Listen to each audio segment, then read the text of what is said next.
Hello, मेरा नाम है रिचा। आज हम बात करने जा रहे हैं सब सेलुलर स्ट्रक्चर्स के बारे में।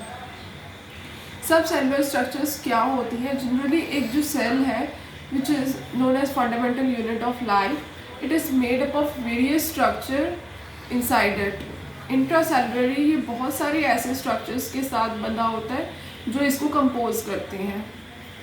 एक जो सेल है, सेल के अंदर सबसे जो मेन, अगर हम एक बायोलॉजिस्ट की व्यू से देखें तो न्यूक्लियस होता है। It is called known as boss of the cell, और ये सारी फंक्शनिंग को कोऑर्डिनेट करता है, कंट्रोल करता है। बाकी जो रेस्ट ऑफ द सेल है वो आ जाता है इसके after it.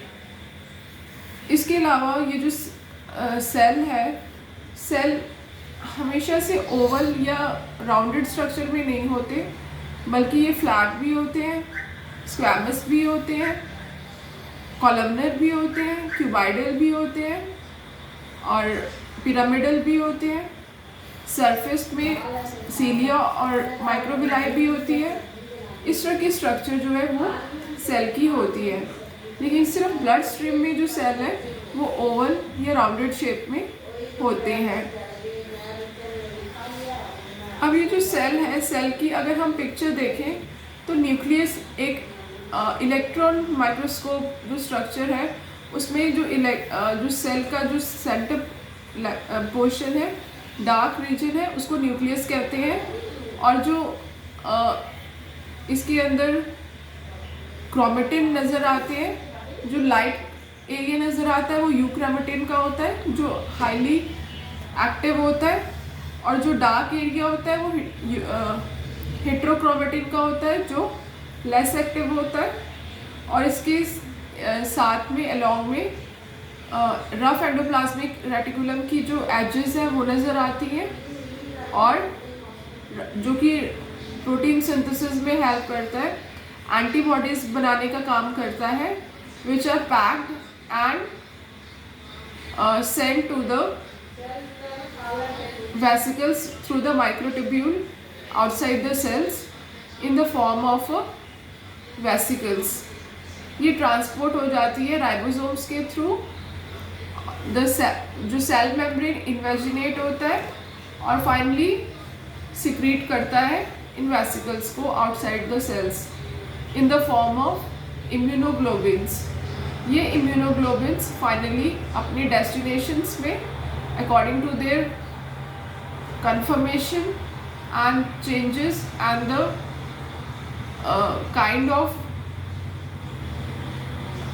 receptors on their surface, ये अपनी destinations में पहुंच जाते हैं। ये जो सेल की जो डिफरेंट स्ट्रक्चर, सेल की जो ऑर्गेनेल्स हैं, ये जो सेल रेजिन्स होती है पुडिंग में, उस तरह की स्ट्रक्चर प्रोड्यूस लगती है। लेकिन सच में ये रेजन्स नहीं होती, इनका अपना एक सेल्फ कोऑर्डिनेट एक फंक्शन होता है जो कि इसको अपना एक स्ट्रक्चर प्रोवाइड करता है। स्मॉल ऑर्गेनेलीज ये जो अपना फंक्शन परफॉर्म करती है, ये सेल को एफिशिएंटली और कोऑर्डिनेट वे में काम करने का एक तरीका बताता है। अदरवाइज ये जो सेल है वो प्रॉपर तरीके से वर्क ही नहीं कर पाएगा। इसके अलावा जो सेल है, सेल के जो मेन रोल है, वो सारे जो मेन रोल है वो इन्हीं सब स्ट्रक्चर से परफॉर्म होते हैं। इसके अलावा माइटोकॉन्ड्रिया, एंडोसोम्स, पेरोक्सीसोम्स, लाइसोसोम्स, ये भी ऐसी ऑर्गेनेलीज हैं जो सेल के अंदर होती हैं और हेल्प करती है in the various way. Mitochondria is involved in formation of ATP by oxidative phosphorylation reaction.